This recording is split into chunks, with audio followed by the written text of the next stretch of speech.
Biblioteca Virtual do PCJ, 109.15 A Oração, Literatura Espiritual de Smith. Texto extraído do blog lavaocaminhoinfinito.blogspot.com.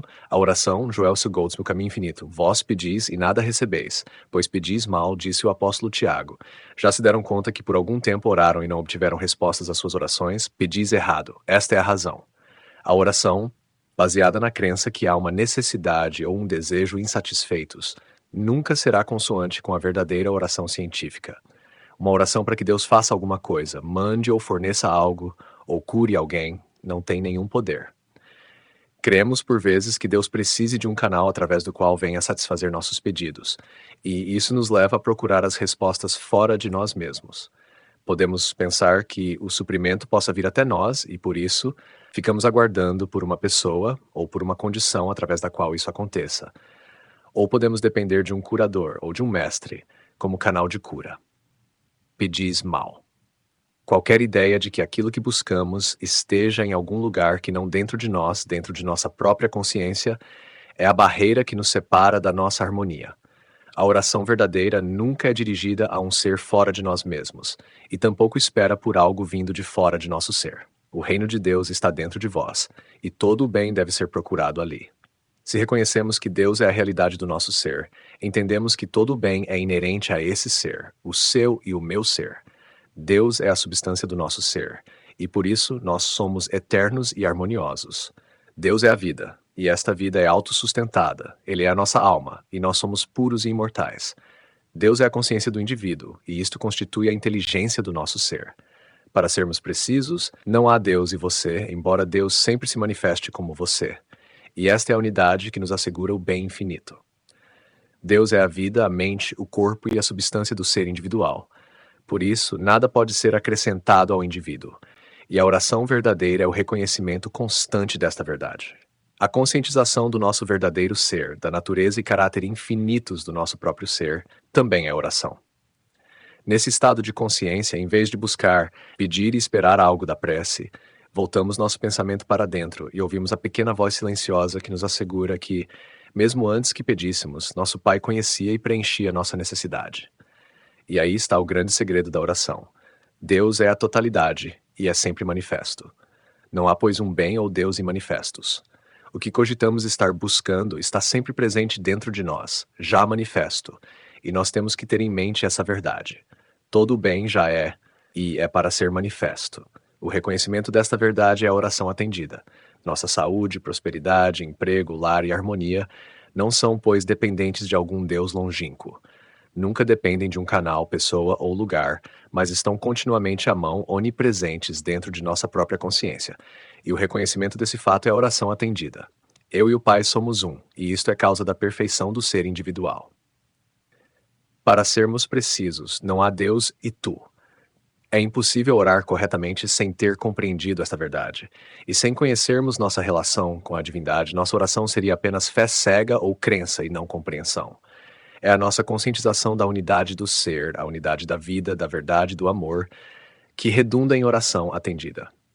É o reconhecimento constante de nossa vida, nossa mente, nossa substância e ação como manifestações do ser divino que constitui a verdadeira oração. Identificando este ser divino como única realidade de nosso ser individual, podemos compreender a nós mesmos como uma realização de Deus, como arremate e perfeição do ser que tudo abrange, divino e imortal. O reconhecimento da divindade de nosso ser individual é a verdadeira prece que é sempre ouvida. A retificação da falsa crença que sejamos separados e distantes do nosso bem é a essência da prece verdadeira. Aquilo que eu busco, eu sou. Qualquer bem que eu possa ter acreditado ser separado de mim é de fato uma parte constituinte do meu ser. Eu incluo, personifico e envolvo dentro da minha própria consciência profunda a realidade de Deus que constitui a infinitude da saúde, da prosperidade e da harmonia do meu ser. A conscientização desta verdade é a verdadeira prece. Apesar desta totalidade de Deus expressa como seres individuais perfeitos, aparecem constantemente na vida humana aqueles males que solicitam nossa compreensão da prece. Qual é a natureza do erro, do pecado, da doença? Como pode haver tais coisas, sendo Deus a totalidade? Tais coisas não podem ser e de fato não são, apesar das aparências de dor, de discórdia e de sofrimento.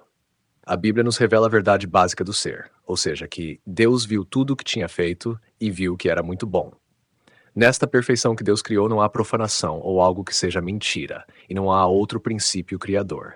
Torna-se assim claro que aquilo que tem a aparência do erro, de pecado, doença, dor e discórdia não passa de ilusão, de miragem, nada. Lembremos então, na nossa prece, que Deus criou tudo o que foi feito. E nesse universo de Deus existe apenas a presença total, o poder total de Deus, o amor divino. E por isso aquilo que agora nos parece erro é uma falsa representação da realidade. O tempo virá, em nossa vida, em que a inspiração espiritual revele à consciência individual um estado de ser livre das crenças e condições mortais.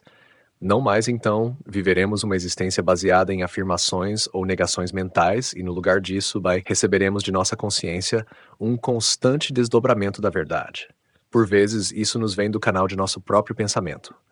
Pode nos vir através de um livro, uma leitura ou um serviço solicitado pela Divina Consciência que se revela à consciência individual. Na medida em que nos tornamos mais e mais conscientes de nossa unidade com o universo, com o Cristo cósmico, qualquer desejo ou necessidade que se nos apresente traz consigo seu preenchimento de pensamentos e desejos justos. E não está, pois, claro que nossa unidade com a consciência, tendo sido estabelecida desde o começo pela eterna relação entre Deus e seu ser manifesto, não custou nenhum esforço consciente para existir e ser mantida? A percepção desta verdade é o elo que nos liga à divina consciência.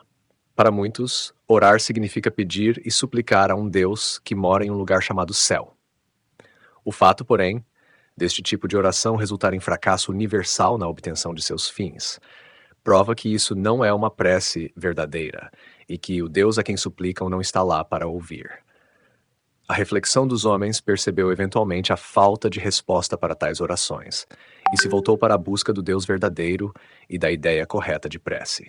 Isso levou à revelação da verdade como praticada e compreendida por Cristo Jesus e muitos reveladores antigos. Neste ponto, entendemos que o reino de Deus está dentro de vós, e por isso, a prece deve ser dirigida para dentro, para o ponto de consciência em que a vida universal, Deus, se individualizou como você e eu. Aprendemos que Deus criou, originou o mundo no princípio e que isso era bom. Sendo bom, o universo deve ser inevitavelmente completo, harmonioso e perfeito. Assim, nossa prece, no lugar de suplicar por algum bem, se torna a percepção da onipresença do bem. E esse conceito mais elevado faz da oração a afirmação do bem e a negação da existência do erro como realidade. Quando a prece, mesmo afirmativa, resulta do uso de fórmulas, há a tendência a voltar para o velho modelo de reza de fé, e com isso a prece perde a sua força. Quando, contudo, a prece consiste de uma sincera e espontânea afirmação da infinitude de Deus e de harmonia e perfeição de sua manifestação, está de fato próxima da oração absoluta, que é a comunhão com Deus. Antes que recebêssemos o clarão da verdade, orávamos por coisas ou pessoas. Noutras palavras, lutávamos por atingir algum fim pessoal. Em sua grande visão, R.W. Emerson escreveu: a oração que anseia por uma vantagem particular, algo menor que o bem total, é viciosa. E então esse homem sábio deixa-nos a definição. A oração é a contemplação das coisas da vida do mais alto ponto de vista. É o solilóquio da alma contemplativa e jubilosa. É o Espírito de Deus proclamando alto o seu trabalho. Tão logo o homem seja um com Deus, ele nada pedirá. A prece não deve ser entendida como um voltar-se para Deus para alguma coisa, pois, como completa Emerson, a prece como meio de atingir fins particulares é sem significado. É um roubo. Agora sabemos o que a prece não é, e tivemos um vislumbre de que a prece é a união do nosso eu, da alma individual com Deus, a alma universal. Na verdade, a alma individual e a alma universal não são duas, mas uma só. E a conscientização desta verdade constitui a união ou unidade, que é a verdadeira prece. Jesus disse: meu reino não é deste mundo, e temos que lembrar disso quando oramos. Voltarmos-nos para Deus levando algum pedido ou desejo deste mundo será infrutífero. Quando adentramos no nosso santuário do Espírito, temos de deixar de fora todos os desejos, as necessidades e carências terrenas. Temos que deixar esse mundo e nos encaminhar para Deus com apenas uma ideia: a comunhão com Deus, a união, a unidade com Deus. Não devemos orar para obter qualquer coisa, ou para mudar ou corrigir algo. A oração, que é a união consciente com Deus, sempre redunda em harmonia, paz, contentamento e sucesso. Estas são as coisas dadas de acréscimo.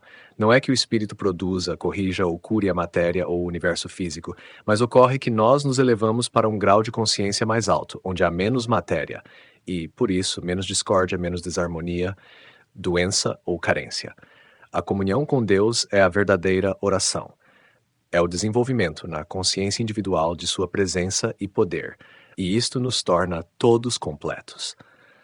A comunhão com Deus é, na realidade, ouvir a pequena voz silenciosa. Nesta comunhão ou oração, não proferimos palavras para Deus, mas a conscientização da presença de Deus é uma comunicação da verdade e do amor que vem de Deus até nós. É um estado de ser abençoado que jamais nos deixa no ponto em que nos encontrou.